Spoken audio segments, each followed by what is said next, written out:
Good evening. Welcome to the Deltahead stream. I am James Howell. It is 3/20/2021, picking up again after a brief 2.5 week hiatus, during which time I have become a proud father. So that's going to remix up sort of how the time is spent and how it's organized, stream frequency, etc. So we're going to sort of figure that as we go along. Might drop back down to just like one a week. But yeah, we're going to see how it goes. So tonight, we're going to start with a bite size to see exactly how much can fit in my schedule now. And we're going to look at the bonus materials from Soul Reaver 2 on the PlayStation 2. Which is really cool because I'm going to share something that is very special to me, because these things, like being able to watch these things, looking at the development process of concepting, script writing, VO recording, especially VO recording, choice content in this, it was very inspirational to me in making games at all. So bravo to the Silicon Knights or Crystal Dynamics. One of the two made the Soul Reaver games. I want to say Crystal Dynamics, but I guess we'll find out at the splash screen. But yeah, anyway, bravo to them for acknowledging their friends and family when they had to clearly disappear into crunch for several months to finish the game, and also for making that crunch meaningful by providing us with such great documentary material. I do wish more games had that sort of window into the development process, at least the kinder, more entertaining parts of it. Kind of like Metal Gear Solid 2 does with the document, Metal Gear Solid 2.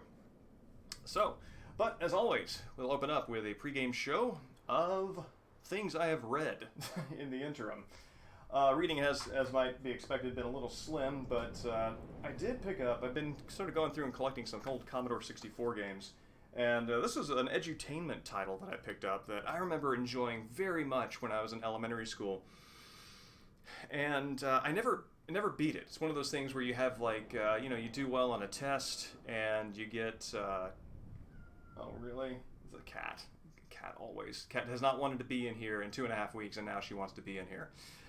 This is the sort of thing that you do. Evening Grayling do really well on like a math or a talented and gifted test or whatever, so you get 15 minutes of computer time. And this is the game that was on there. It's called In Search of the Most Amazing Thing. And I gotta tell you, that is a title that's got chutzpah, because I want to know what the most amazing thing is, and that sets itself up for, sets it up for either massive success, for calling it shot, and Evening Mexican Sting, it's got a main here, or disappointment, which, I mean, honestly, as built up as the most amazing thing has been, because I have not looked up online how this ends. After what would be now 31 years since I was first introduced to the concept of the most amazing thing, I just gotta know. Now, it's kind of nice, the packaging here on the back. It's got a little, let's see if I can put my fingers on them there so you can see, kind of got a couple of little aliens there. Good without the glare, kind of aliens in the lettering. Got a little hot air balloon right there, a little up there, looking at backward, little spaceman there doing kind of a, it's like kind of a groove and a breakdown, and and one of the things that's really cool, let's see, open this up. Actually, this is a really well preserved copy. It's got the Spinnaker warranty card in it, which is really neat. And it's got this little nice handwritten, you can tell this thing was photocopied. Commodore 64 owners, use joystick port 2, because that's always a question. And let's see, we got here we go. Here's this guy. So, still got the label and everything. But one of the coolest things that I did not know existed, because when this thing was on in the elementary school, you just kind of didn't see, didn't have the packaging, the teacher set it up and everything, is this, The Adventures of Smoke Bailey, which is a book that is setting up the lore of an edutainment game. And the fact that there's an edutainment game with lore is fantastic. And I think we can all benefit from a little more lore in our lives. And it's The Adventures of Smoke Bailey and his encounter with the Metallicans, who are these fine folks right here. You can see they're described as a combination between a recycling bin and an elf. And so the spaceship you fly in is a kind of combination hot air balloon, little spaceship that Smoke Bailey, in the prime of his life, he of course is your uncle who sends you on your great quest. So this is the man as we meet him in game. So I've been reading that, and that's been a lot of fun. It's been it's nice to have that sort of very, very ancient memory poked. And also started reading this again, Douglas Adams' The Salmon of Doubt, which is a collection of his miscellaneous writing, and it's very nice to, it's always great to read Douglas Adams and the Dirk Gently holistic detective agency, Hitchhiker's books, obviously. Dirk Gently ones are the ones I really want to go back and revisit, because they've got, like, he just plugs old Macintosh computers in there, and that's great. He was like a Mac fanatic, and it's an intersection of like Mac, like System 7 era Macintosh, Pink Floyd. It captures a moment, and I like it. And let's see, movie-wise, what have we watched? Watched Fighting Elegy by Seijun Suzuki, which is it has kind of an Eraserhead feel, not because it has that sort of abstract imagery, but because it is an older version of Suzuki's style, kind of like Eraserhead is an early version of Lynch's style that you sort of see mature, and it is as disconnected as the later stuff is, and it's very episodic and very quick, brusque cuts and very absurd visuals, and it's a lot of fun. Dirk Gently is a Douglas Adams book, and it's a fantastic one at that. There are two of them. Evening Time Zombie, it's good to see you. And I got this. This is Scandal, Kurosawa's Scandal, which is, honestly, I think that is the most dashing I've ever seen Mifune. Like, that is just, like, he's not the sort of, like, clean, like, squeaky clean looking young actor from, what is it? It's the one where he's in it with he plays a Yakuza gangster who gets really, really sick. I don't remember the title of it. But anyway, this is him a little bit older, but it's him before. He's got this sort of like grizzled Sanjuro look, and it's a very nice snapshot of him as he's sort of coming into his own as an actor. And that's a lot of fun. And also this, an old favorite. Yeah, Mifune. It's I'm trying to remember. I think it was the first of Kurosawa's movies that he was in. It's not coming to mind. But Drunken Angel, yes, Drunken Angel. That is the one I'm thinking of, because it's about the doctor who's, I know this guy's name. What do I know his name? He's basically next to Mifune in like almost everything he does in Kurosawa. Evening Iceman Dan. No Time Zombie. This is not a scary stream. This is in fact kind of a game dev record stream. I'm gonna do the bonus materials from Soul Reaver 2, which is nice and chill, and unless you happen to be spooked by slices of game development, you should have your heart rate at an even level. Drunken Stray Dog was really good too. I really like Stray Dog. That is one of my favorites of his, because he's got that really young dynamism that he's capable of, and that sort of like very fast, doing a lot of like communicating a lot in very few motions.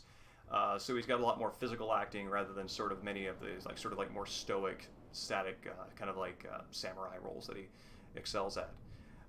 Anyway, hey, that is not scary. This induces awe. There's a difference between fear and awe. Fear is your choice.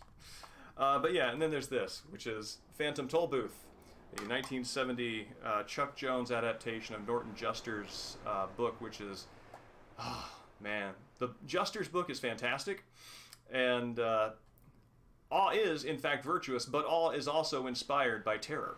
So that's why I'm allowing room for Grayling's experience in this sort of assignment of value to my hair, while also sort of kind of funneling that into a direction that I feel is more appropriate. Anyway, Phantom Tollbooth, the Chuck Jones version, is very good. It's a very nice kind of mix of live action and animated storytelling. And I highly recommend it if you can get your hands on it. It's got Mel Blanc in like 3 or 4 different roles, and you can totally see how he is sourcing his Looney Tunes characters in them. The dodecahedron is clearly like just like Bugs Bunny, kind of turned down a notch.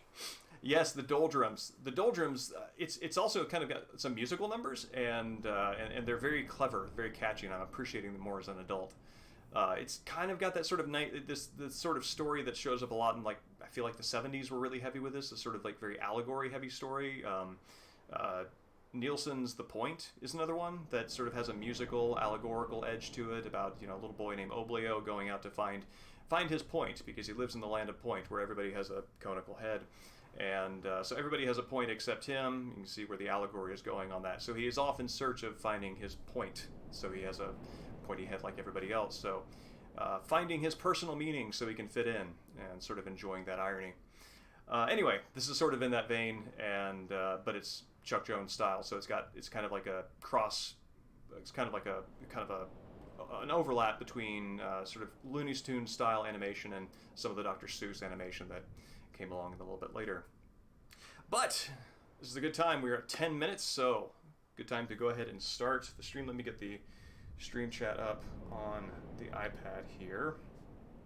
I am running on a hefty 5 hours of sleep, which I feel very grateful to have gotten.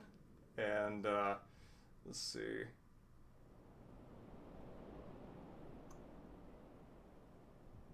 There's that. And good. All right, 1 second. Here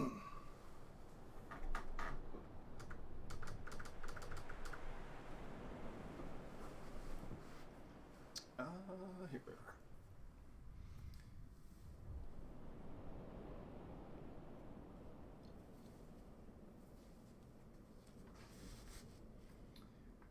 Where is controller? There we go. Oh.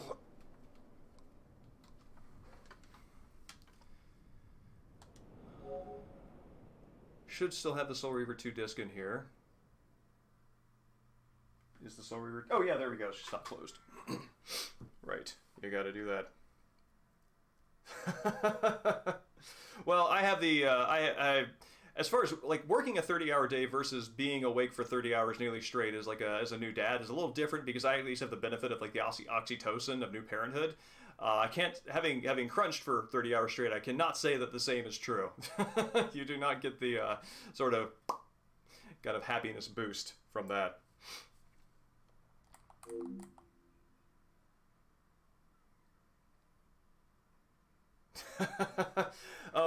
Yeah, I actually, you should see it after about like not sleeping on it after about 2 or 3 days. Then it really looks like I don't sleep more than 5 hours at a time. Oh. Let's turn this volume down. It's a little loud in my ears. Alright, there we go, good. Crystal Dynamics, that's it. Silicon Knights did Legacy of Kain Blood Omen. So, once I'm able to establish a stream schedule, I'm going to pick up with Defiance here. Let's see. There was a code. There was a code that was given at the end of the last playthrough that unlocks all the bonus materials. So I'm going to look that up real fast. Soul Reaver 2 bonus materials code. Oh man, ask my parents for advice on how not to go crazy after having a kid. Well, after having me and a couple of others, I don't think that they're good resources on that. They've had plenty of chances to go insane.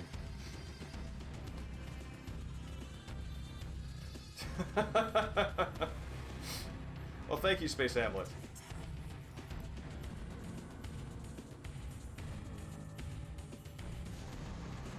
I appreciate knowing that that the fatigue bears some fruit.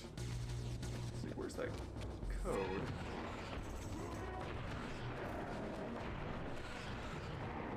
Oh man, this webpage does not scan as well on the phone as it does on the internet. Proper. Hold on a second. Oh man, I'm actually kind of surprised they dropped the demons right here in the attract mode. Also, dude, use the Soul Reaver. You have it by this point. Actually, That's kind of interesting. The fact that they do not show Raziel using the Soul Reaver against this guy, but instead show him using a weapon. That is obviously something that you know that he will be able to do right from the start. So, not spoiling that. Did he just do a footsie poke? Low jab? There we go. So anyway, this is interesting. This is an interesting intersection of mid-late game spoilers while also leaving some of the gameplay mystery intact. Okay, there we go. Start screen. Enter left triangle, right triangle, down circle X. Oh man, this is some classic game coding right here.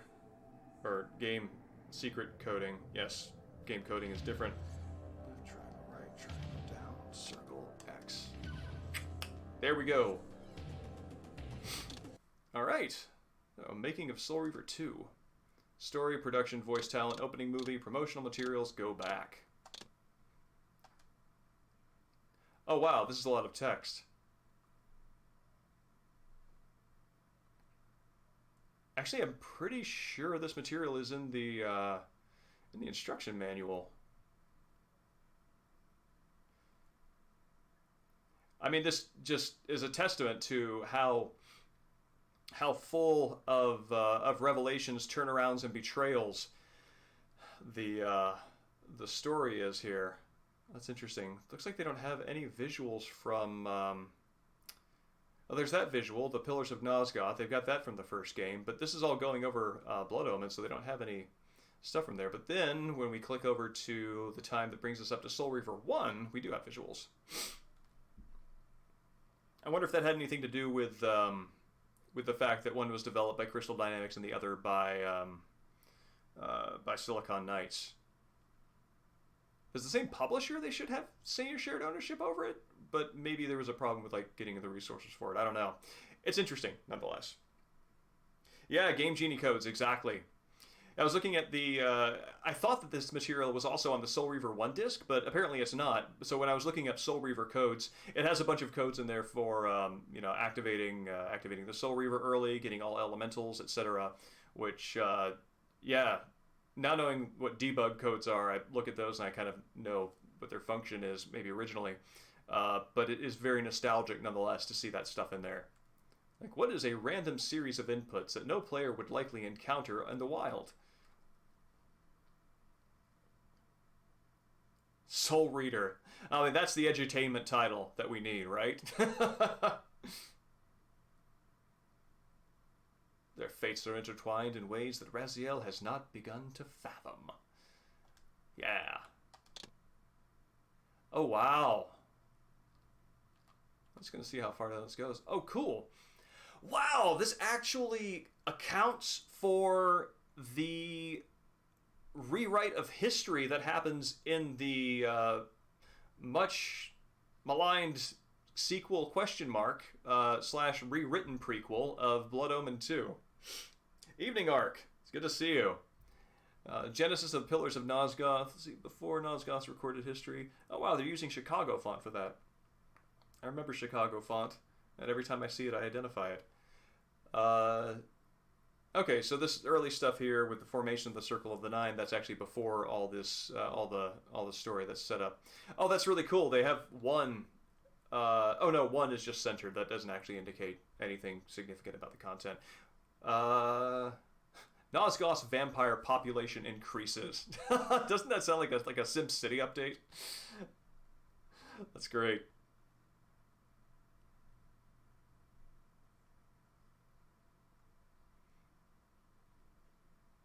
Oh, Vorador slaughtered 6 of the Circle. I missed that point. Seraphan. Is that alt? Oh wow, the little ... is the altered historical timeline. So in the same visual, they're giving us the stuff that changed and the stuff that was. Yeah, right? This is magnificent. I love this stuff. Like, this is... I feel very certain that... I remember reading an interview with Shinji Mikami about The Evil Within One, and stating that a lot of people on the development team of that game did not know what the story was, and actually thought that it was intended to be nonsensical, which kind of surprised him because it was actually intended to be sensical, or to make sense after a certain degree of exposure, which if you're working on a game you would assume you would have, but they didn't, and this is the kind of thing that kind of prevents that.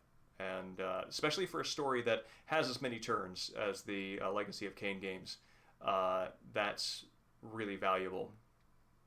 It's probably easier to do something like this in a story that spans so much historical time, as opposed to The Evil Within One, which has a very compacted historical time, but a great deal of what I'm going to call psychical time, because so much of it is happening non-linearly inside a sort of abstract consciousness space. The nobleman Kain is assassinated. Well, wasn't that a mistake?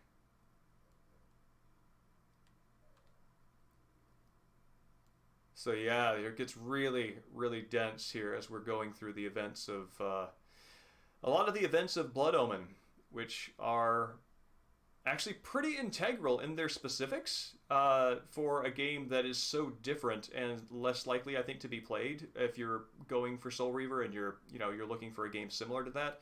The sort of top-down dungeon crawl sword and sorcery experience is very different than what Soul Reaver gives. So this kind of very nitty-gritty breakdown is actually pretty important to making the story comprehensible. Yeah, this stuff is out of fashion in 2021, which kind of breaks my heart. I love it. I think now we're inclined to think of it as something that we are expecting of the player rather than something that people are willingly or interested to sort of engage on their own, which is kind of a shift in expectations and values. There we go. 400 years after Blood Omen Legacy of Kain, the events of Blood Omen 2. So they leave that nicely unspecified. I actually wonder what the development, how much Blood Omen 2 overlaps with Soul Reaver 2. But yeah, so Blood Omen 2 happens in between Kain's destruction of the pillars and setup of his vampire empire. Vampire Empire. Yeah. Seems like something somebody has done at some point. A millennium passes. I really like how this is informationally a timeline and not like graphically, like visually, because like roughly a century and a millennium like takes up like the exact same amount of space. Events of Soul Reaver. Okay, and Soul Reaver 2 begins. Yeah, but yeah, if you look at easily half of this, over half of this is Soul Reaver 1 is Blood Omen content. Are these are cutscenes?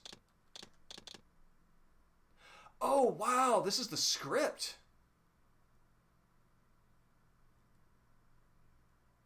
Raziel Vio, a horrible epiphany. With all of their foes exhausted, the conjoined Blaines turned themselves on me, and I realized finally why I had sensed nothing when Janos offered me the blade. The Reaver was never forged to be a soul-stealing weapon.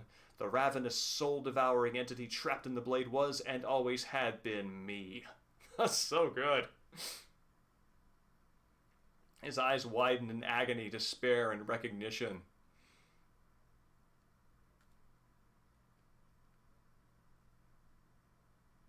Transfixed, literally, by the Reaver.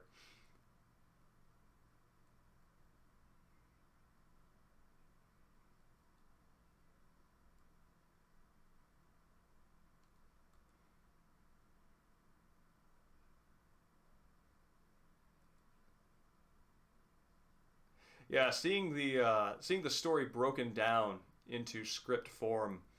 Uh, I mean, it seems like it's the kind of thing that you would encounter like on GameFAQs in a text file back in the day. But being able to see it on the screen from the developers in text form, you kind of get a sense of what this looks like before it becomes a game. And you know, it's the same content presented differently, and it's pretty inspirational, I think.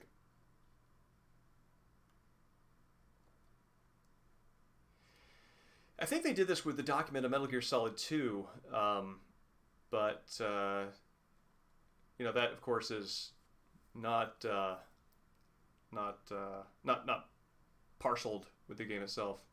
The Kain's warning was lost as I slipped into the spirit realm, too weak to maintain my physical form. And there, waiting for me as always, was the Reaver, the Wraithblade, my own soul twinned and bound eternally to me. The rhythm on that is so good! And I realized that I could never escape my terrible destiny. I had merely postponed it. History abhors a paradox. God, I love this game. Evening roundelay.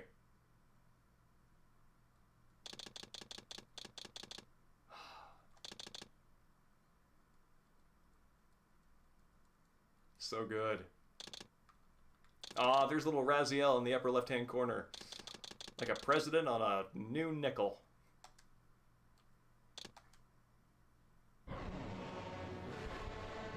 Oh, Soul Reaver 1 opening movie. Kain is deified. The clans tell tales of him. Few know the truth. He was mortal once, as were we all. However, his contempt for humanity drove him to create me and my brethren. I am Raziel, firstborn of his lieutenants. I stood with Kain and my brethren at the dawn of the 90s Empire. Leon Kennedy haircut. Love it. I have served him a millennium. Over time, we became less human and more divine. Kain would enter the state of change and emerge with a new gift.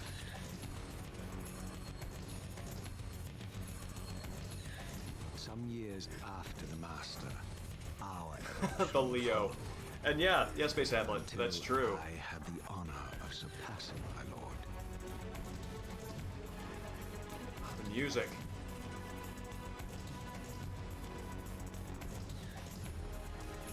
One imagines that this is not Kain's disgust at Raziel's ascension, but his recognition that a prophecy that he understands intuitively is coming true, and realizing that this is his time to act in ways that will certainly not earn him Raziel's love. For my transgression, I love that defensive snarl. a new kind of reward.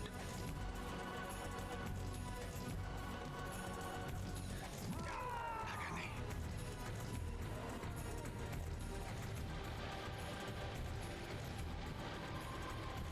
Yes, I agree. Shadow of Memory is more appropriate.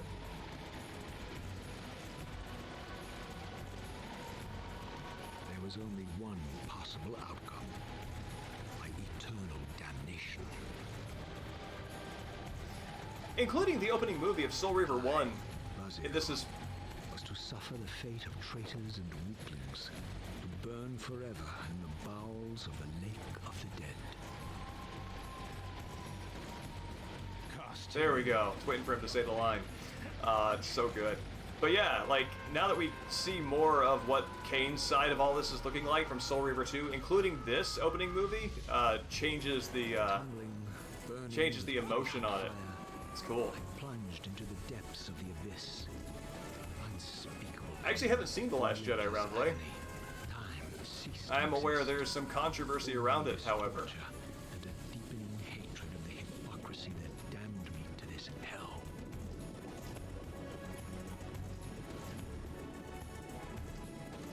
An eternity passed, and my torment receded, bringing me back from the precipice of madness. The descent had destroyed me, and yet I lived.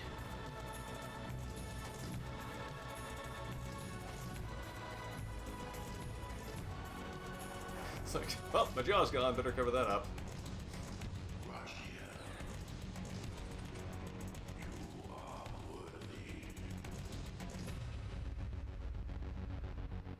I mean, I would hope that if I resurrected after, like, a millennium of undeath, that the first thing I would hear is "You are worthy." But, you know, I guess we don't always get what we want. Not that I've resurrected under those circumstances, or in fact at all, but I'm just sort of putting the intention out there to the universe should that ever come about.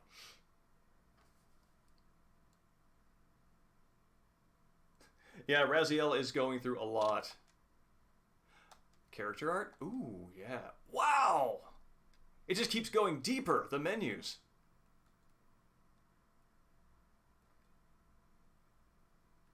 I love that. Love seeing his seraphic shadow. That's kind of cool. It's got kind of a rogue thief vibe there with the pauldron. It's interesting. I think that what they wound up with is much more iconic and recognizable, though. Yeah, that right there. He's got kind of frizzy hair, like he just woke up.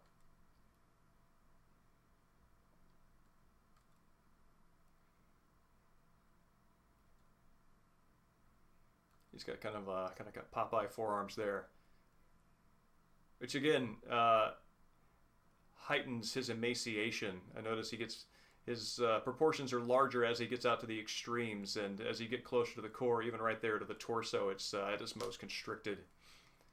Definitely has a very or warped look to it. Oh yeah, hey, there's a full render version of that. Very nice.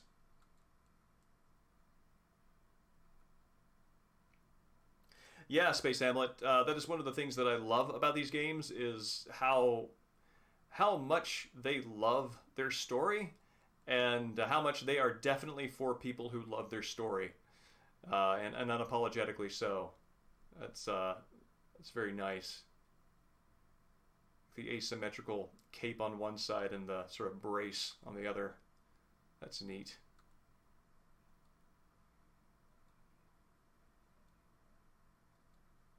That's the FMV Raziel.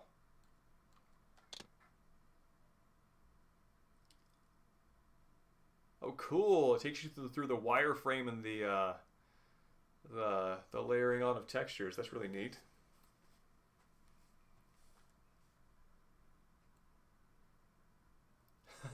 Well, Grayling, it is actually I actually think it is very much worth your and anybody else's time to go through and enjoy these games for the story and the execution, because they are so dramatically presented.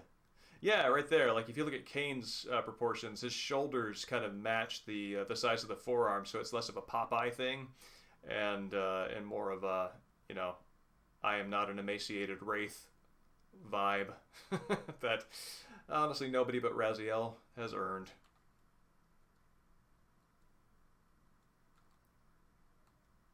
Is that just him more menacing? What's the difference between those two? I feel like this is a one of those highlights for kids things. But I guess that's just him in front of the chronoplast.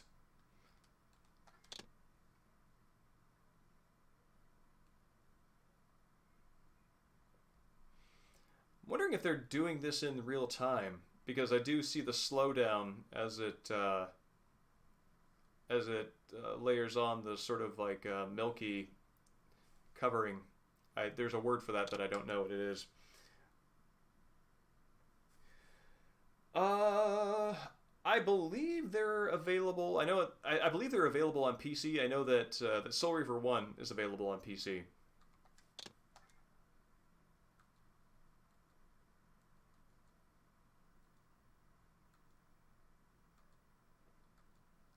Mobius looking kind of like a warlock, but that scepter kind of reminds me of what is it, Skeletor's castle. It's got like a snake sort of biting an orb in a similar fashion. I'm kind of recalling.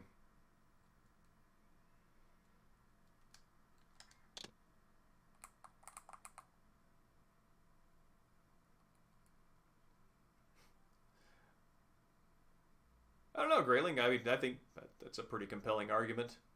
I think a lot more, a lot of very small polygons on that sphere, which you know you have to do for a sphere, but still, it's kind of interesting to see that much attention given to such a relatively small part of, excuse me, the character.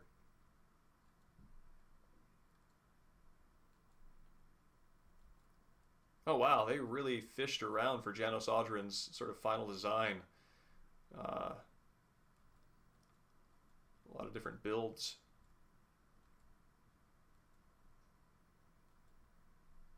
There we go.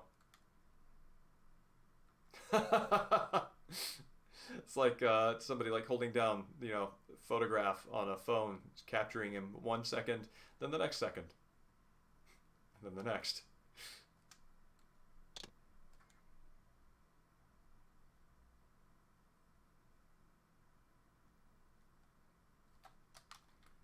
Let's see. I don't think you can zoom in on this one, but it is nice to be able to see it isolated from the environment in a way that gives you a 360 of them. Oh wow, Voradors, they almost got kind of a merman look, which seems to be kind of what they were experimenting with, the sort of fin ears. I love that one. Like if there were a comic book adaptation of this game, that is what I would expect Vorador to look like.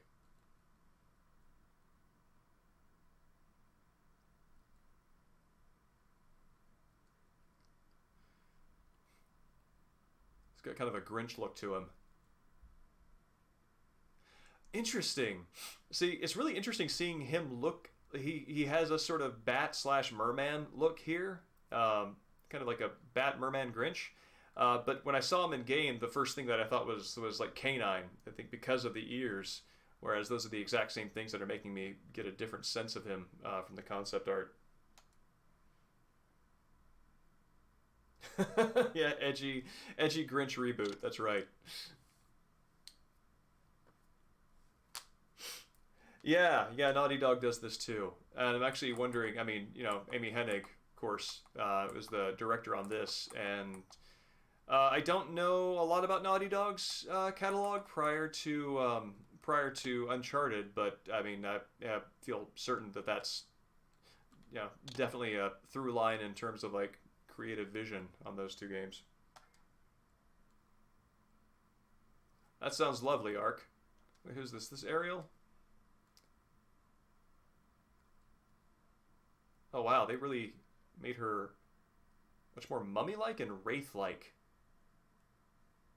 I actually did not notice the sort of mummy bandages in her appearance in this game. Except even there, like the bandages kind of almost become organic at a certain point. That's really interesting.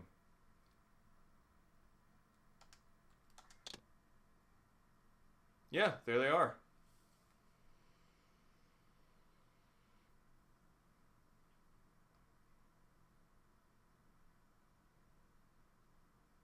I feel like the most, I mean, like clearly that sort of half decayed face, this half skull look is her most identifiable sort of like at a distance feature, besides the fact that she's a wraith lady, and so it's probably why like they give her a lot of like I think feel like they gave her more close-ups than they do other characters on introduction.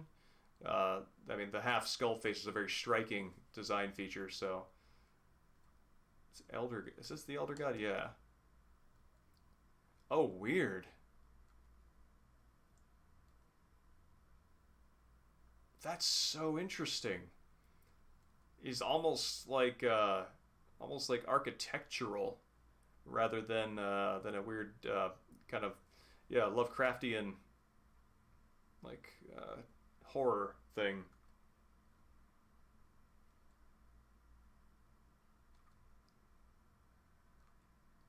Yeah, this is I think this is the Dreamcast one. Actually, I think that's from the FMV, isn't it? Oh, nice. I do like how the oh, okay, these are just the models of the enemies. Okay, there's some concept art here too.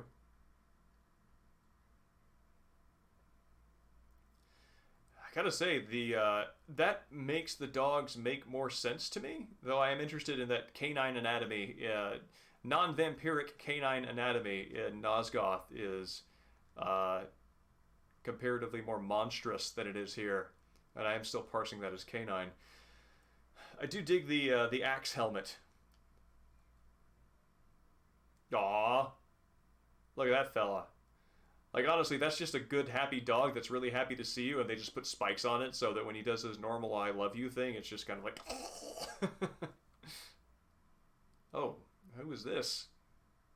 Oh, these would be the demons. Yeah, I remember fighting those guys. Oh wait, no, these are the little otherworld wraiths. These the Seraphan? Oh, those are the future uh, human warriors. These would be the Revenant Guardians. Yeah, those guys. Oh yeah. Oh, this is really cool. Um, this character design was one of the most sort of like From Software Dark Soulsy things because there's that giant arm that's used as sort of a pivot point for mobility. And I didn't see that there are two little sort of like pinion-like legs that it uses to stand on its own arm for balance. So yeah, the arm lets the body kind of go down to the ground. It stands on its pinions and then swipes its arm over again to keep moving. That's really cool.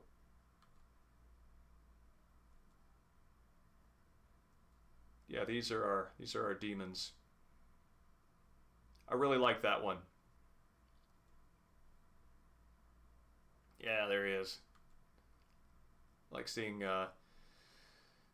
electricity incorporated as opposed to sort of like a sort of plasma flame type thing that's going on with this guy, which is yeah, it's really interesting to see different elementals, different elements being used as kind of the core visual idea behind the demons because they all are all strikingly different from each other. Oh yeah, these guys.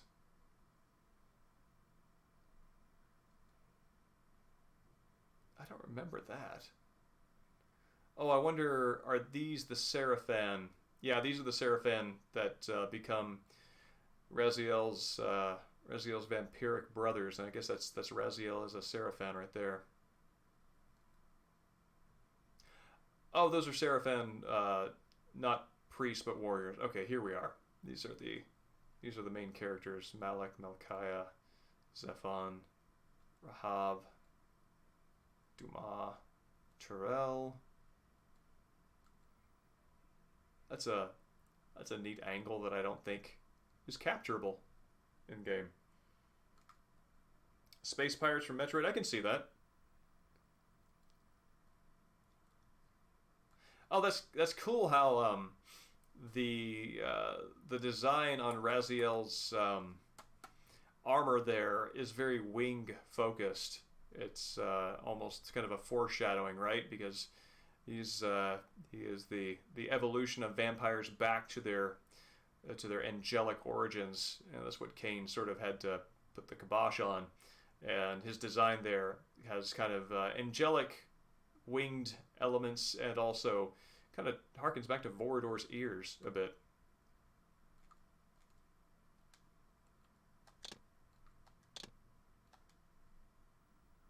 Oh, this is cool. I like the top-down look. That's a beautiful lamp. Kind of a nice steampunk look. Oh wow, they really like the lamps too.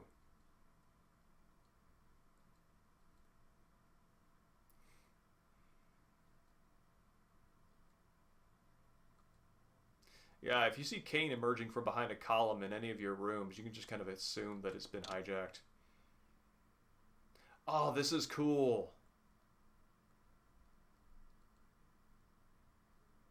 Sarcophagus and Reaver altar. Window depicts William and Kain.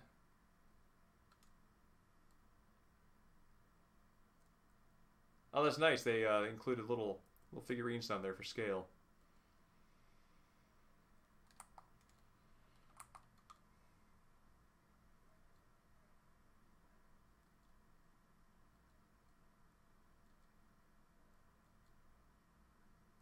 Huh. Wonder if that's a capture from a 3D modeling program.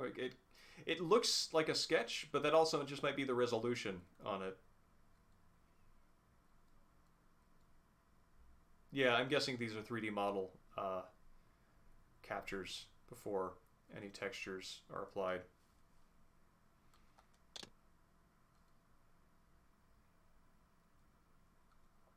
I like that skyline. It's a combination of surviving nature and ruin.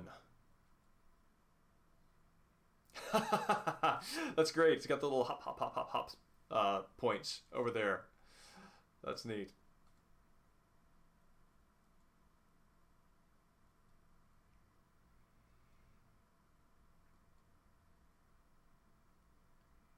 That's funny. It's the Mobius's orb is smaller than this environment, but that orb I think got more polygons than like this whole area. And actually that makes sense as far as like a resource budgeting thing because I mean I was initially thinking like wow that's a lot of polygons on the small part of a character model, but he only shows up in cutscenes.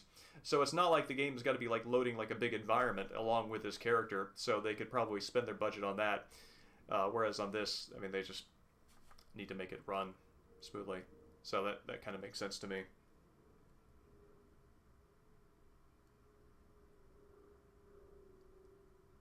Evening, Logan. Yeah, I agree. Oh, this is one of the reasons why I like having materials like this available. Is it really hits home how much is involved in making a video game. It's very inspiring, I think.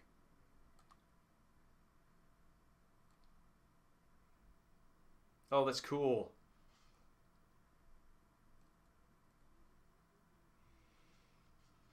What are those things down there? Oh, interesting. I'm guessing that whatever those little sort of little black crinkly things there are on the bottom are they look like whatever they are kind of like showing up probably underground. I wonder what those are.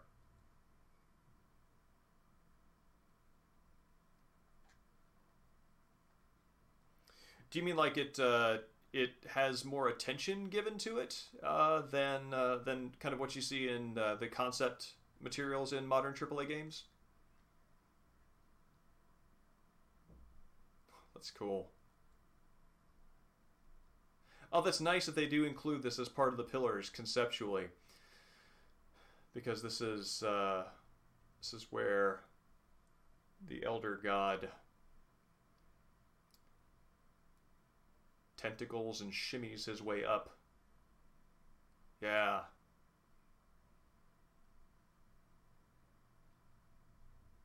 Wild that he's born down there. I mean, that looks like he's born down there. One can only imagine that that is his origin, and that consciousness is his way of escaping there, rather than sort of like physically escaping.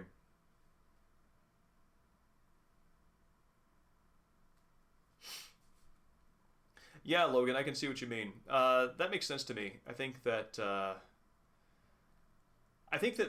this I might be wrong, but I think that this was kind of a fairly novel like level of sort of pulling back the curtain on a lot of AAA games at the time. And yeah, this was definitely a AAA game in terms of budget, scope, and experience.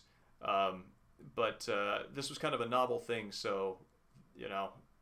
And also, I mean, it's the PS2, so that's so the resolution that it shows at is, I think, appropriate for the hardware. Oh, that's nice. And actually, at the lower resolution, that's interesting because the lower resolution on the concept art, and then pairing that with the in-game visuals, actually makes it look more like the concept art, like the game did hit the concept art's target, rather than having like a very high resolution concept art that looks very crisp and nuanced, and then comparing that to a game that's outputting at like 480p, which obviously has the limitation of that resolution. So that is an interesting effect of the way this is presented. Yeah, the JPEGification. That's a good way of putting it.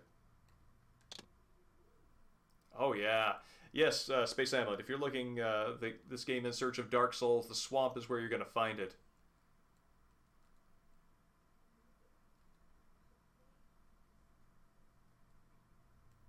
Sample tree shapes. Spooky and tormented. Oh, it's. I think that's a little hovel that you crawl out of. Oh wow, there's a face in the wall. I actually don't think I remember seeing that in game, and we approached from that angle several times. I wonder if that just got taken out. Oh, I wish I could read that. Can I zoom in? Can I zoom in? No, I cannot zoom in. Let's get back there. That's lovely.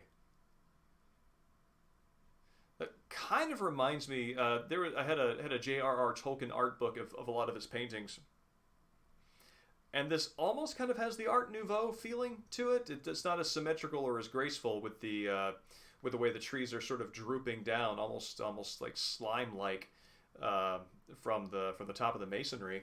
But it does have the sort of a flatness and a use of color that I recognize from, or at least that makes me think of those.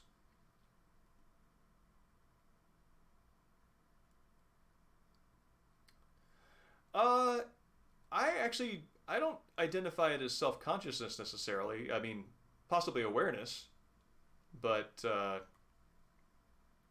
self consciousness implies awareness plus apology, and I kind of feel like this is awareness and disclosure.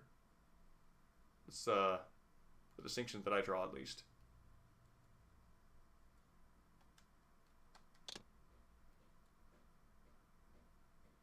Hold on. Okay. I heard a cat poking. Oh, nice! They've got illustrations of all the murals here. I do wish you could zoom in on them to see them in the level of detail that you can in game.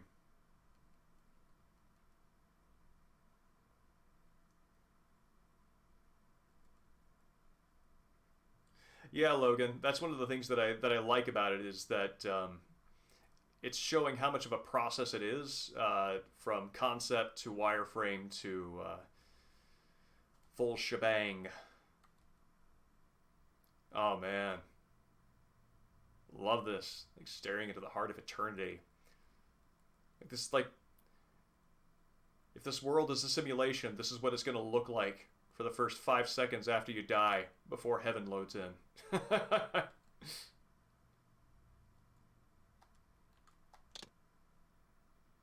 That's beautiful. I like that. Looks like something I would have aspired to draw when I was younger.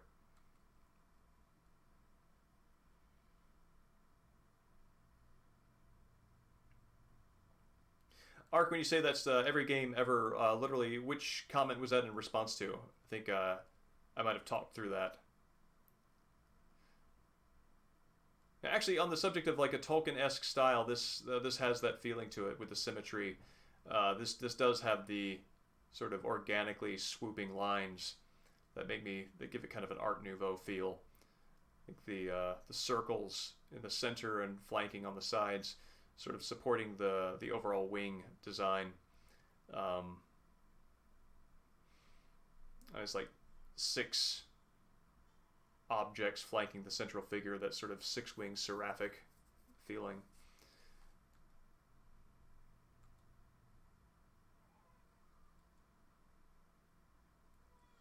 Oh, final not matching up to the concepts? Yeah. Yeah, it is. It is every game ever. And I think that everybody who makes a game is aware of how execution and initial vision differ, but it's amazing when even if the gap there is quite large, the ambition is admirable.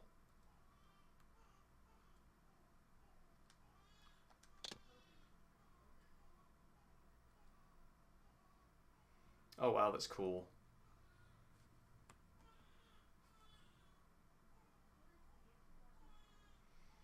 Nice. The little Seraphan camps down there. That's lovely too. Yeah, the flat two-dimensional drawings of the environments are quite compelling. Is that a, yeah, up in that upper window there, it looks like it's got a figure in there looking out. That looks like the kind of thing that you would look at once and see the figure standing there, take no notice of it, but then when you come back later that evening and you look at it and the figure's not there, and it makes you kind of question your sanity and, you know, exactly who lives in this painting? And why are they not always at home? Where do they go? Where do they shop? What are they not satisfied with?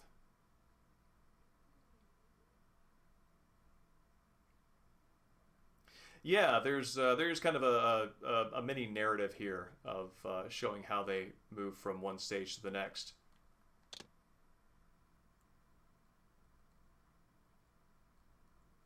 Yes, Ario's work is fantastic. Ario does really good.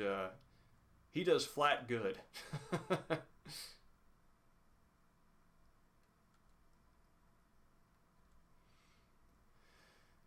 It's very interesting. I like how Janice Aldrin's just comparatively a lot of warmth, a lot of light, and actually has a much more home feeling than many of the other temples and even human residences. I mean, not here obviously because it's an external facade, plagued by frost and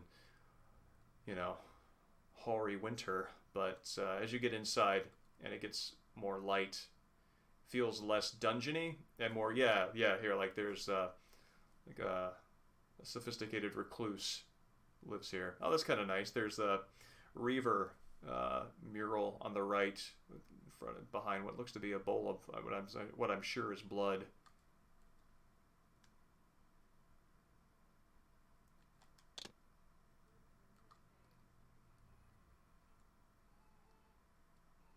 That's interesting.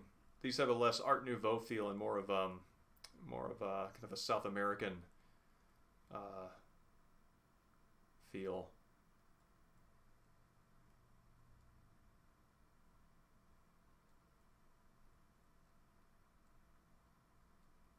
Oh man,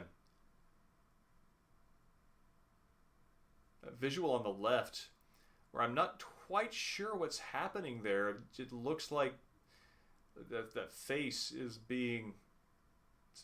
skullified and being elongated quite miserably, in fact. But yeah, the distance between the mouth and the nose is particularly distressing. It's definitely not a human head, which I'm sure that inhumanity is what they're emphasizing. Aztec inspired, yes, thank you.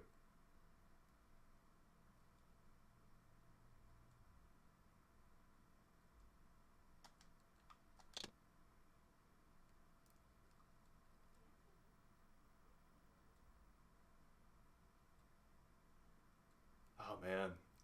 This was the last major dungeon in the game, and I remember trying to solve this specific room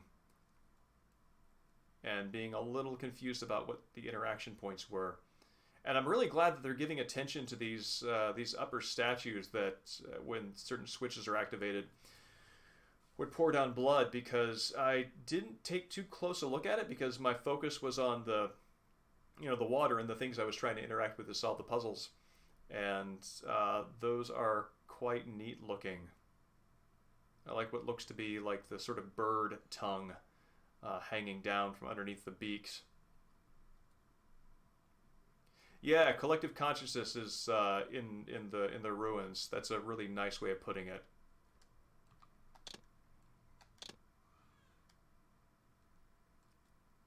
Yeah, like they give you the cinematics and the stills. That's good. I like the framing on that. I also like the detail you see on Kain's face. These are nice ones to put back to back.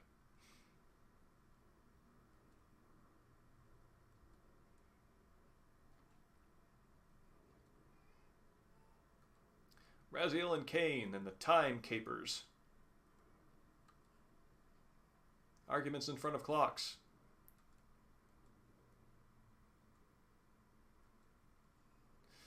And this cinematic, wow, they really gave a lot of detail. I was expecting like 5 stills per cinematic, but they really found the best shot out of every 5 seconds. It's cool. That's good. I like that one.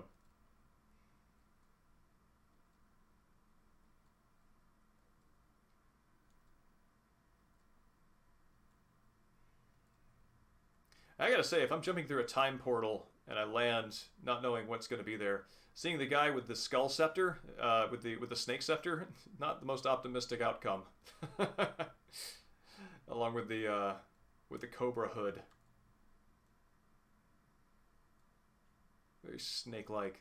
That's a great that is that might be Azrael. That might be Raziel in a nutshell. What?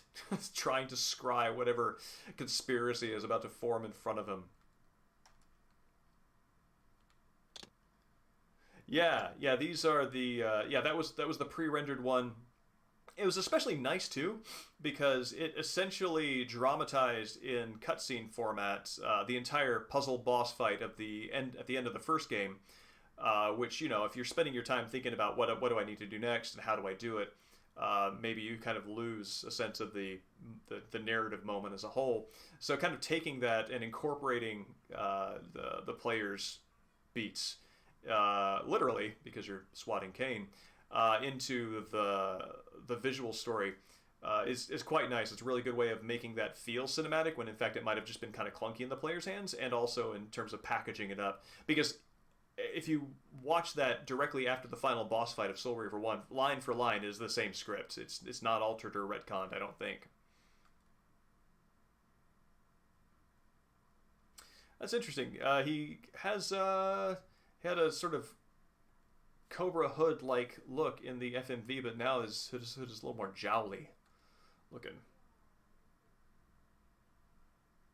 Yeah, I think that's a correct observation, because there is so much happening. Uh, when you get to, it's something that Metal Gear Solid 3 did pretty well by going into prequel territory, is there was not a whole lot you needed to understand from the previous games to sort of sink in and enjoy it, whereas Metal Gear Solid 2, I would say, is probably 50% comprehensible without having played Metal Gear Solid 1. These games definitely build off each other and are intended sort of, I feel, as a sort of continual experience. Um, some form of onboarding that is a little more exciting than reading pages of text, I'm sure is a pretty important narrative priority. Even though I think that if you're the kind of person who enjoys stories like this, you're probably also okay with pages of text. I think that's an instance where you can kind of trust your audience.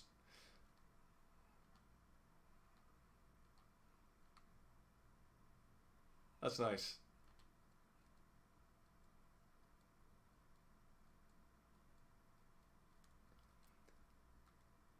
That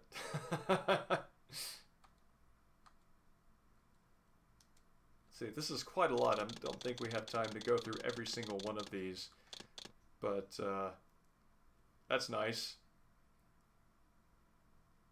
Looks like as a wraith, Raziel let his hair grow out a little bit. Gotta say, it's got to be a very odd feeling to come face to face with your revenant future self, come back to the past to kill you. It's interesting that Raziel killing himself is not the paradox that time seems to abhor. It's the fact that the Reavers simultaneously exist, and he rejected fusing with it. That's the time paradox, not killing yourself in the past. That was a bold narrative move in terms of time travel stories.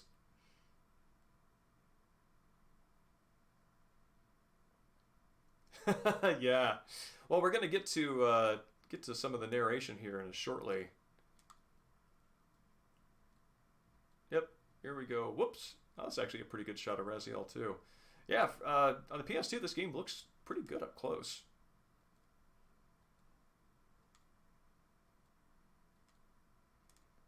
There's a nice full circle. I mean, it's called full circle, so maybe that's where the words are coming from in my brain. There's a nice twinning of this moment where Raziel refuses to kill Kain and instead strikes down beside him, and Kain's decision to save Raziel here.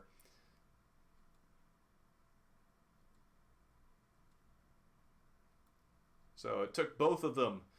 It took both of them refusing to let the other die to significantly change history, and that is a kind of, it works really well for this game because there's such a big theme about balance, and that balance being something crucial to the pillars, and Kain himself being a balance that became corrupted. To having that sort of symmetry of, sort of a tit for tat, but not in a sort of like IOU way, but in a we're in this together kind of way. We're in this project of flipping history on its head together. You, my former Revenant Lieutenant.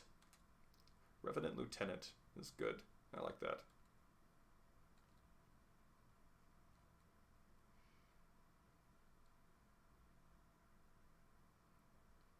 Yeah, I agree. The art style in this is enduring. Oh, please have it.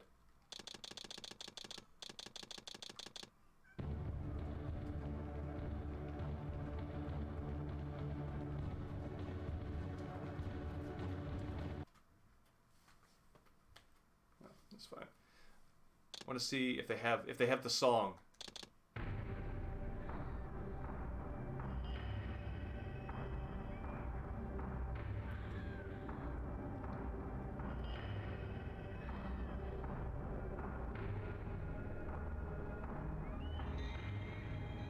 Yeah. Yes. Ozar Midrashim.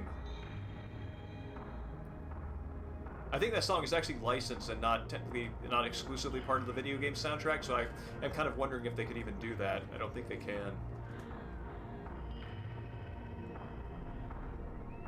That's good.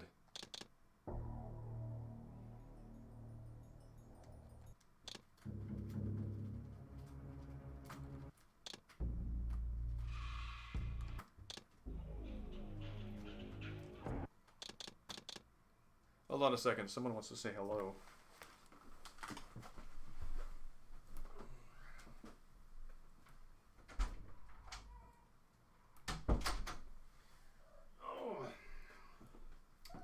Oh, this monster wants to poke and say hello so badly. Yes. What of it now that you have received what you so desperately fought to attain?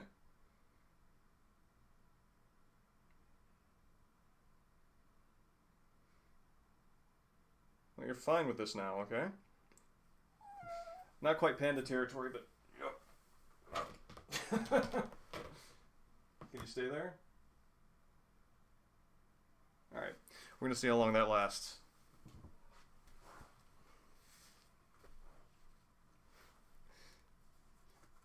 Yes, cat abhors a stream without them. You are correct. Oh, that's really interesting. Listening to these back to back, you can really tell the sort of tonal, pun unintended, difference between Soul Reaver 1 and 2's musics.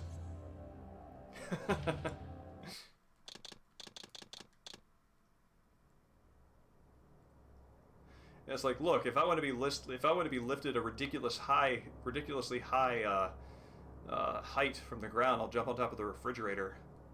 Put me down.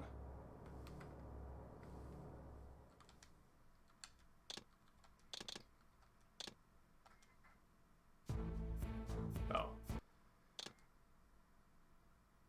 Oh, cool.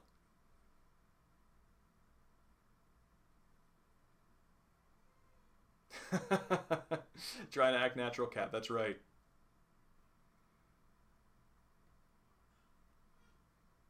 Bravo to them for giving the QA team some special love.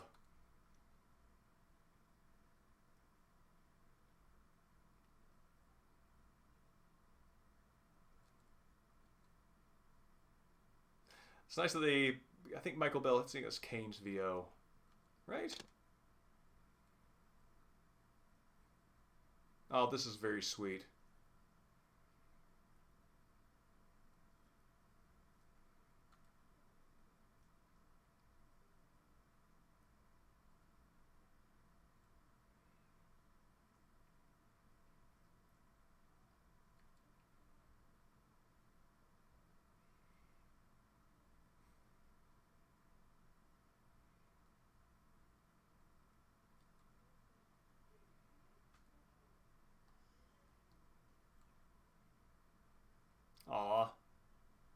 top one's very sweet. Trouble landing.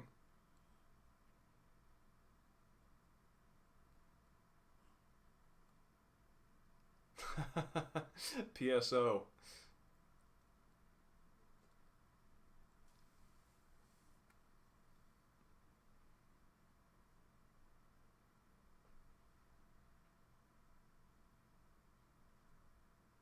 My plans for not dying. Oh, this is Skylight. Yep, that's who she is. Full name is Skylight like the window, just so people know the score. It's not some poetic thing. It's actually a window that she's named after. But Skylight for short is fine.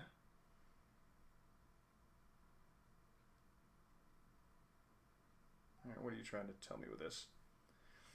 Yep.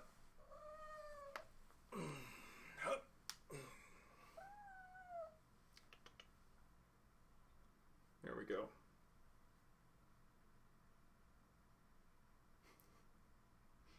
We actually can have about 10 seconds of hold time good until she's like, I'm done. Although the marginal attention that she's looking for when she receives it, it's just so much sound and fury signifying nothing. The amount of trouble that she's willing to wreck just to get those 10 seconds.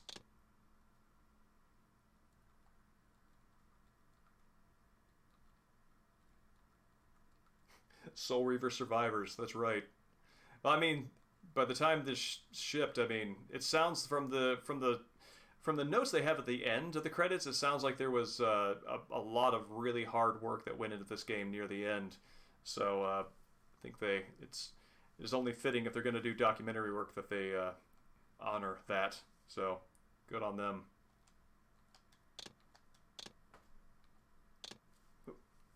Okay, time for you to go. Say goodbye, Skylight. Goodbye, Skylight.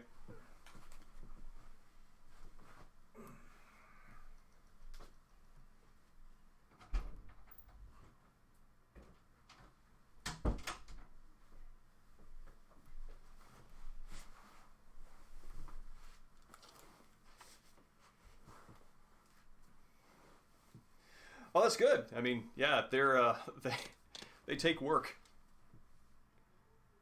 Oh, Michael Bell is Raziel.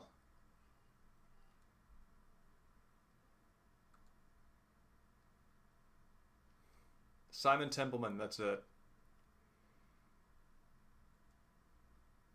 Richard Doyle, the Fury and Big Boss.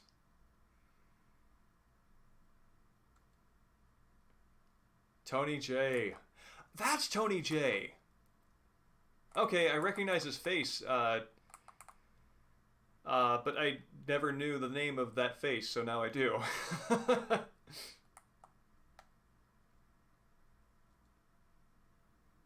I know him, Rene Auberjonois. I need to look up how to pronounce that name and just sort of hardwire the pronunciation into my brain instead of relying on spelling, because I always botch it.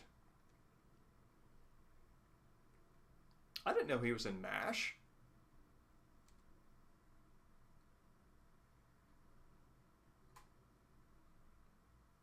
I'm not familiar with Lukather's discography.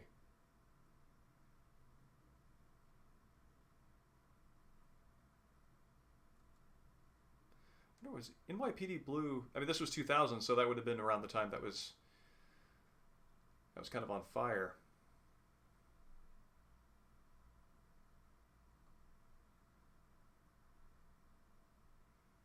Yeah, this is very 90s. Fraser Coach. Suddenly Susan?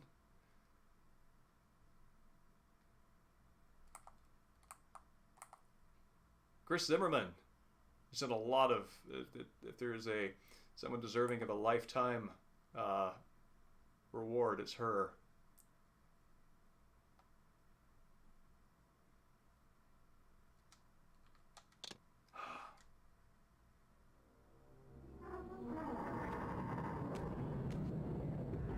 At last. I must say I'm disappointed in your progress. I imagined you'd be here sooner.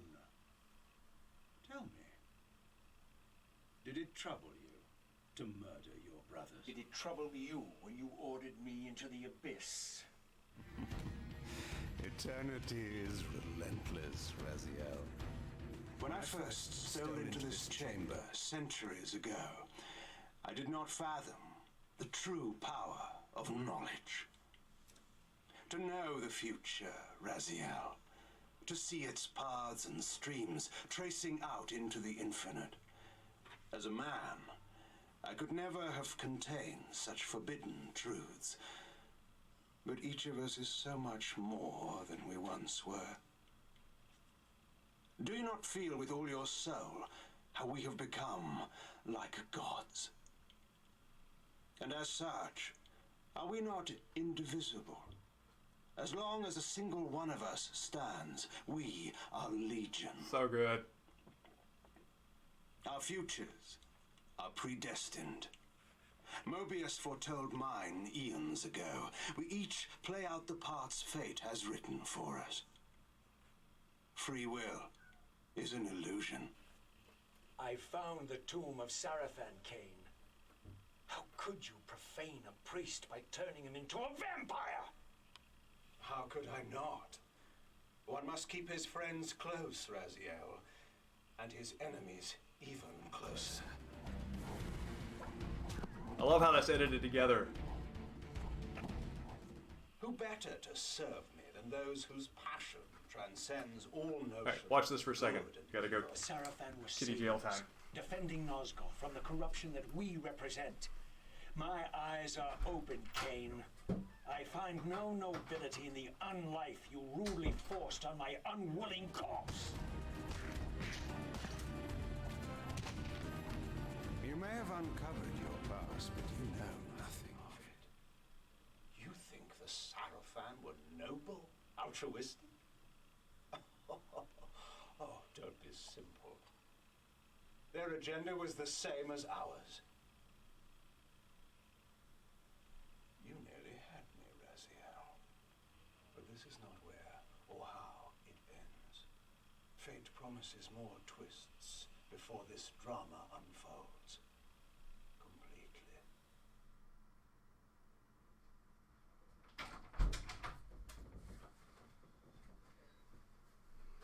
All right, so one is a prisoner in Kitty jail, and here is the bailiff. Oh, bailiff is a big boy now. He in the 2.5 weeks since I last streamed, got an automatic food dispenser that appears to have dispensed a little more food than intended. He's a bigger boy than he used to be. He's a bigger boy than he used to be. But the only thing that his girth has not exceeded is the size of his heart. Meow. He's a good boy.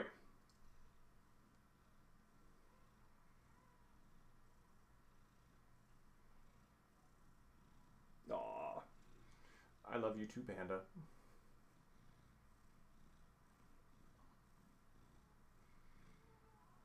Oh. So yeah, despite all the changes in his home, he remains as stoic and steady as ever. Oh, and he's actually hurting my back because he's a bigger man than he used to be. Oh.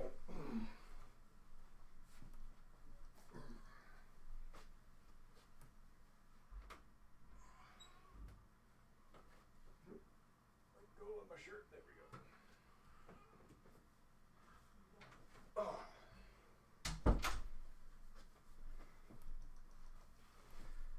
Whoop, falling. Cool. Oh yeah, that cat's got a great temperament. He is awesome. Ah, yes. I like that look on your face, Mobius. You really don't know what to do now, do you, old man? Here you are, caught without your damned staff, and I suspect things aren't progressing quite as you'd hoped. You're not used to the fly turning to confront you in your web, are you? Kain's devious influence has poisoned your mind, Raziel. Now you see betrayal everywhere, even in your closest allies. Interesting. We were never allies. I'm guessing that they Morbius. recorded this and then Conspirators, perhaps. animated to voice, Briefly. prioritizing the freedom of the characters of the VO's performances At your mercy. because they're not doing it to screen. Precisely. I had a choice, and I chose mercy. And now I know your sordid little secret. The significance of that displacement I felt when the two Reavers came together. Strangely enough, I was enlightened by the devious Kain, not by you. In fact, I've learned much more than you counted on. I understand now how you've tried to manipulate all of history for your own personal gain. But now all your little schemes are whirling in ruin around you, aren't they? All because I chose to exert my will for once, rather than obey the demands of sorcerers and spirits and demons, all singing the same tiresome refrain, "Kill Kain." I'm setting my own path from here, Mobius. I intend to discover the truth behind all of this. But you condemn us all with this impetuous act. Hardly impetuous. Took all the will I could muster. Has my refusal to kill Kain reshuffled your carefully stacked deck of cards? You really think that you're exercising your free will, Raziel? You're simply Kain's servant. I do not serve Kain. I merely did not kill him. Raziel, do not forget your purpose here. You are destined to be the savior of Nosgoth. Yes, Logan. Oh, I'm sick I of agree. hearing that particular On both counts. phrase.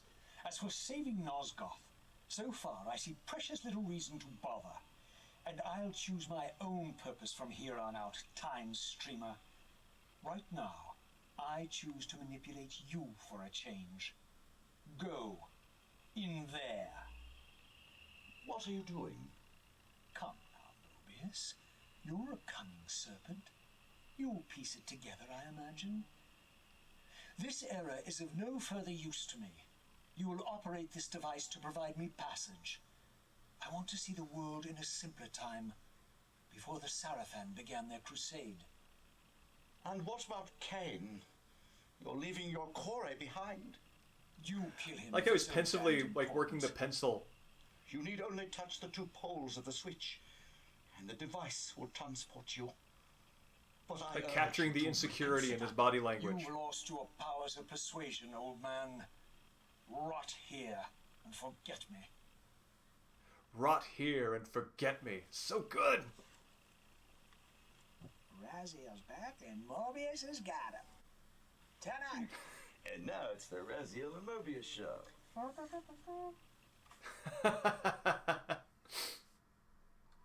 It's cute. Raziel, the failed assassin. You had Kain at your mercy, but lacked the courage to fulfill the act. And now you see the wasteland wrought by the tyrant's hand, by his selfish decision to preserve his own life, even when it meant sacrificing the whole world. This is the fate of Nosgoth, as long as Kain remains alive. An ironic condemnation, given this guilty scene. One would think you'd torn down the pillars single-handedly. What are you trying to obliterate as you drag your loathsome body through this chamber? And why, as Nosgoth descends into madness and misery, do you appear to thrive? Things in this world, I am learning, are rarely what they seem.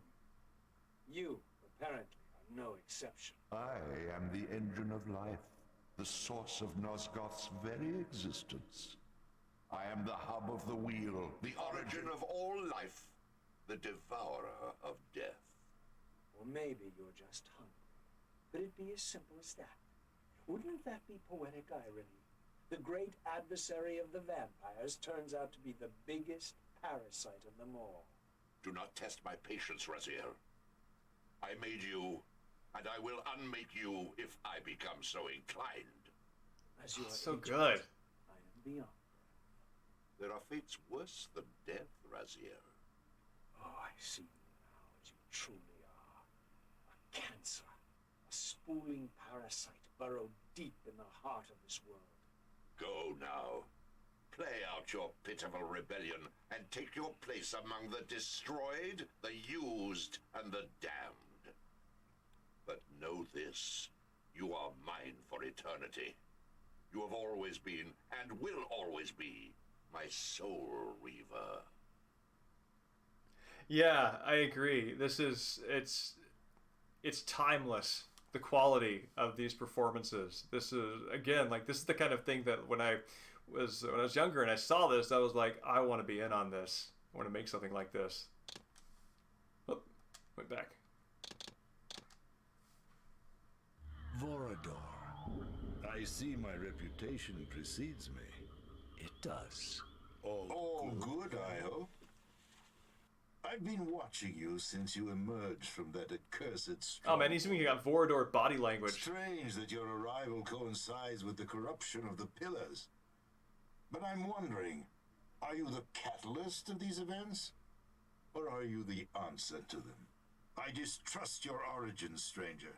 Seeing you crawl from the putrid depths of Mobius's keep makes me question your purpose here. And what should I make of your appearance? Not human, clearly. And more demon than vampire. And the pillars. It is no mere coincidence that your arrival in that clearing heralded the pillars' decay. And so I ask you plainly. Are you the instrument of the pillars' destruction or their salvation? Very well. Let us look at the other side of the coin. I have followed your journey and watched as you blithely unlocked secrets that have been sealed and forbidden for thousands of years. The path you have been treading is open to only one being. You don't know what you are, do you? What's the point? This world is beyond redemption. Let the human cattle have it. Fairy tales, boy. The delusions of an ancient culture clinging to hope long after the world had discarded them.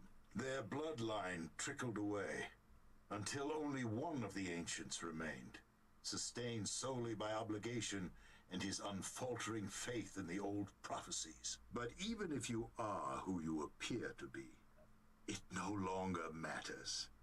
You're simply too late. I'm afraid, my friend, that you and all of us are out of luck. After looking at the similarity between Simon Templeton's face and Kain's, there's a lot similar there in terms of like nose and jaw. I found myself wondering if other characters had a sort of similar symmetry.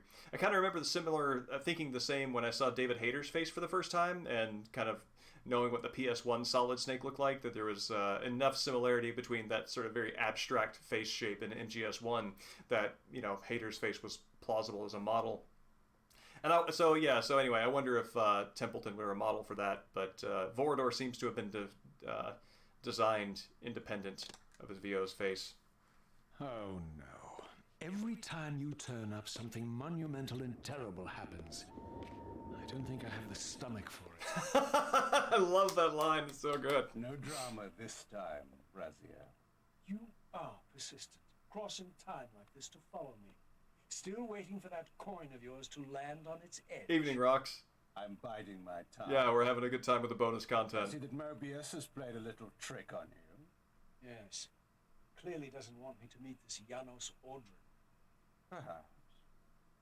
Or maybe he merely hoped that it would harden your heart against me, to see this wasteland which I single-handedly authored. My heart doesn't need hardening, Kain.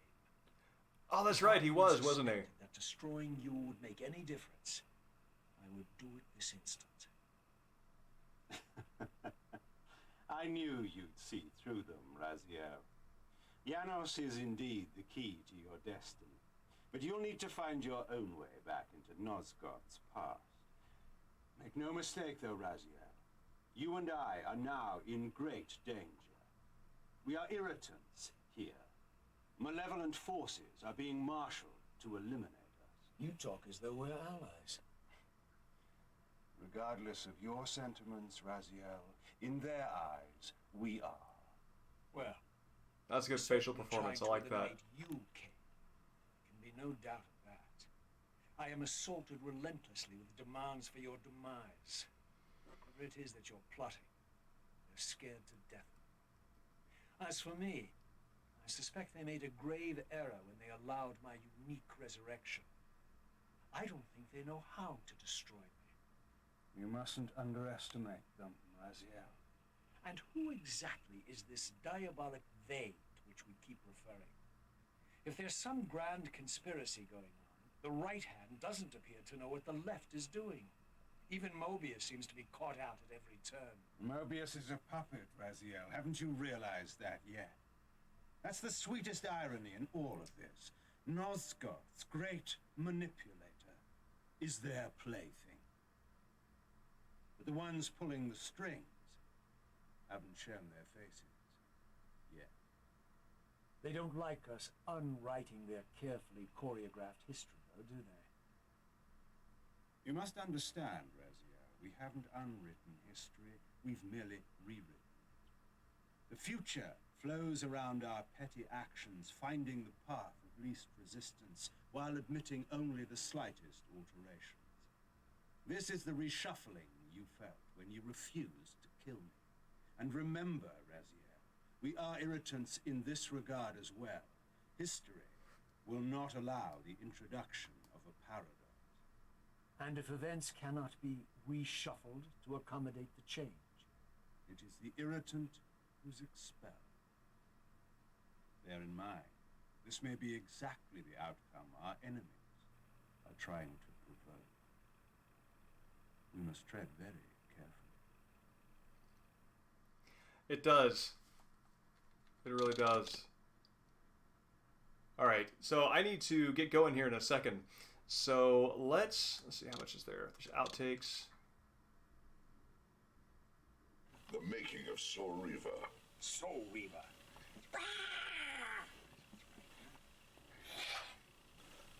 I feel an obligation to work out since I'm Soul Reaver. So when the time comes I really meet everybody, I'll be able to wear tight black outfits. And they won't feel so terribly disappointed to see that it's the 60-year-old cocker in this place. I had to go out and buy a PlayStation. They sent me Soul Reaver. Right. So I went out to buy PlayStation. Right. And we hooked it up in the house, and then I started it. Because I never played it, No. a game like this before. I played a game, period, other than, Knick Knock or that little Pac-Man or something. Right. And it's extraordinary. The opening's really extraordinary with the wings and the ripping and the throwing down of the abyss. And Right. now I'm getting into the labyrinth. 2 hours later, I still am nowhere. He keeps falling off the rock, and I can't work it to get him on the rock. And my daughter is sitting in the bed. She says, "Dad," I said, "leave me alone. I'm going to do this." She said, "But I can." I said, "Leave me alone." And 2 hours later, I look up and I realize it's 2 hours has gone by, and it felt like I was there for 5 minutes. And I have gone no further. And I wanted to get into the other things. I wanted to see, because I did several other voices, I wanted to get, couldn't do it. And I said, I can't do this. So when I went downstairs, I came back up, and I looked, and she's already well beyond me. And I said, so there's got to be a chip that the kids have in their heads that some of us don't have. Right. From another time in our existence. Yeah. This is a CD-ROM? This is a video game for the PlayStation 2. There's a lot of talk for a video game. It's a story-based game. Yeah. I'm so used to sort of doing 5 lines different. Go through that door! Don't go through that door! Hey, go through that door! There's more to being a vampire than drinking blood and ripping out throbbing hearts. Trust me, doll.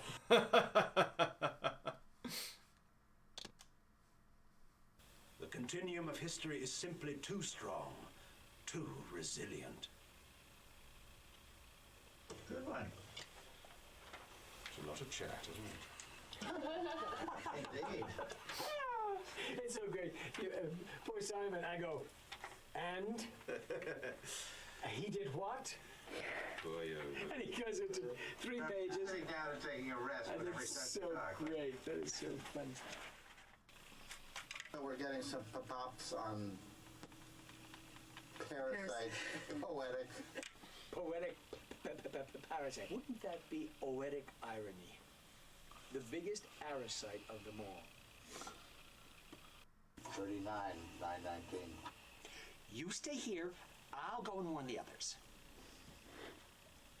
I'll go and warn the others. Be gone. You are not welcome here. One even just a little easier. I know. Safe. Be gone. You are not welcome here. Hello, Renee? Yeah. You'd be surprised. Amp up that accent just a little bit. I thought it had disappeared a little beyond the pale. Oh, let me out of the room. License to kill. Licenses. The scenery and me will go. I fear you have been followed. You must save yourself, Raziel. Janos, no! Oh, that's your line. But I like the way you did it. How did I do it? Was it okay? It was so good. That's the way I'm going to do it. George Burns, as Janos turned to the blade. How many voices do you do? Just one. I mesmerize you to think that it's more than one. It's a hypnosis trick. Yeah. I'm under a spell right now. He's the man of many voice. The man of one voice and just think it's 1,000. That's Embrace your destiny, Razia. You must reclaim the Reaver. It alone was forged for you, and you alone. Without it, there is no hope. Good. Renee, you gave us an extra alone. It alone was forged for you, you alone. But I liked it. It alone was forged for you, and you alone, it was for you alone. I'm dying. Give me a break here. Yeah, I'm not used to seeing Renee with a beard, so it actually took me a second to recognize him. Look at this black heart.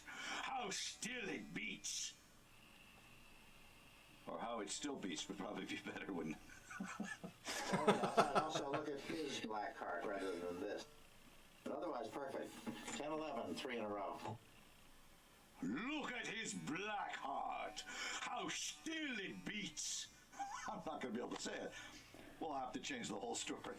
I'm telling you. Demon! He thinks he can change his destiny. What a fool! What kind of demon is this? Very creepy. Very creepy. Like that? Big guy like that? He thinks he can change his destiny. What a fool. Let the next squad take him. Let the next squad take him. To arms! The unholy ones approach! To arms! The unholy ones approach! To arms! The unholy ones approach! Wow. The unholy ones approacheth. Let the next squad take him. The scourge is upon us. A stench of death is in the air. Oh, did you fart? Compelled to touch it. To take it up. Please. Please don't take my line.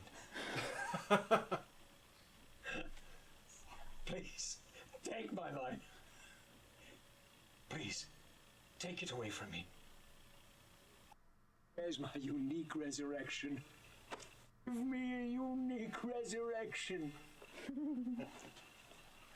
First he takes my wings, and then he takes my unique resurrection. The man has no pity. Stand your ground! It's quiet tonight. You know you got the bluest eyes. We've been out here a long time without a female vampire hunter. Let me enlighten you, poor Raziel. Well, Renee. What? What? That's terrific. Okay, well, I'll just go home now. Go home and gargle and clean out those lungs. Glad we did those at the end. I hope I never advance past the point where a silly voice doesn't make me laugh.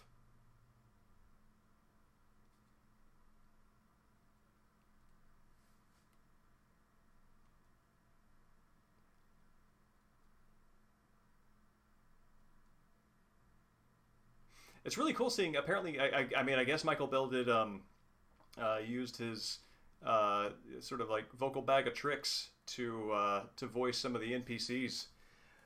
So yeah, it's about time to close out here. Let's see. We can close with... I love Simul Templeton, so let's do the Kain montage and see what this looks like. So after all this, you make my case for me. To end this stalemate, you must die so that new guardians can be born. The pillars don't belong to them, Raziel. They belong to us. Your arrogance is boundless, Kain. There's a third option. Like this. Monumental secret, hidden in your very presence here. But it's a secret you have to discover for yourself. Unearth your destiny, Raziel. It's all laid out for you here. You said it yourself, Kain. There are only two sides to your coin. Apparently, sir. But suppose you throw a coin enough times. Suppose one day it lands on its edge.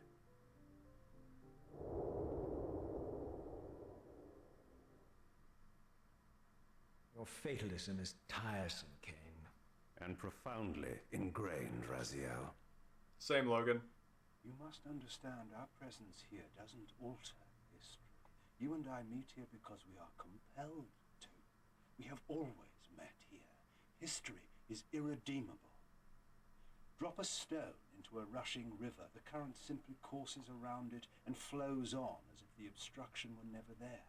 You and I are pebbles, Raziel, and have even less hope of disrupting the time stream. The continuum of history is simply too strong, too resilient. Except, how do we explain William here? The beloved boy king turned tyrant. In my youth, I witnessed William's rise to power and his transformation into the nemesis who laid waste to Nosgoth. Years later, I stumbled upon a chance to journey back in history, unaware that the entire affair has been carefully orchestrated by Mobius. In my wisdom, I seize this opportunity to murder the young king before he can ravage Nosgoth, and thereby provide the catalyst Mobius needs to ignite a genocidal war against our race. This one reckless act unravels the skein of history. The nemesis never becomes the nemesis. William dies a martyred saint. I, the vampire assassin, become the author of my own species' extinction, and Mobius profits from all of it. I destroyed a tyrant only to create one far worse. But how can it be so? How? If history is immutable. The answer is here in this room, Raziel. Mobius propelled William and me together, but ensured first that we were both armed with the soul Reaver. The Reaver is the key. Two incarnations of the blade meet in time and space. A paradox is created, a temporal distortion powerful enough to derail history. If you truly believe in free will, Raziel, now is the time to prove it. Kill me now, and we both become pawns of history, dragged down the path of an artificial destiny. I was ordained to assume the role of balance guardian in Nosgoth, while you were destined to be its savior. But the map of my fate was redrawn by Mobius, and so in turn was yours. So good. Yeah, I love... I don't think I think very few games have I played where I am acutely aware that there is incredible vocal punch being put behind characters who are speaking in complete sentences, rather than the somewhat more natural speech that that is sort of like more popular. And I think that touches... I think Logan made the point that it kind of sounds like a play, and I think that that's one of the things that gives it that feeling, is that there is a deliberation, a deliberateness behind the words and how they're, thought out and then spoken. So, evening, Smiley. It's good to see you. Though, unfortunately, it's right at the end here. Yeah, I'm gonna call it for the night. I'm thinking that a revised stream schedule. We'll see how this goes. We'll see a couple hours of streaming on maybe Saturday, and we'll get a start on Legacy of Kain Defiance. But again, things are a little up in the air, so we'll see how that goes. But thanks everybody for coming out, and it's great to see everyone again. And have a great night.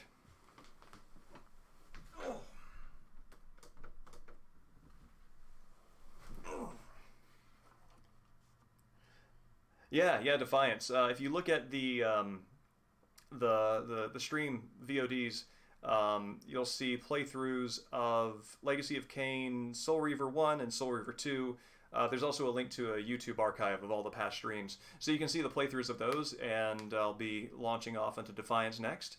And but yeah, we'll see how that goes. So yeah, Killer 7 is listed as a midweek stream, but I'm thinking that's probably gonna cut for the time being, and we're just gonna do the Saturdays. And so yeah, have a great night. Evening, Rocks. It's good to see you.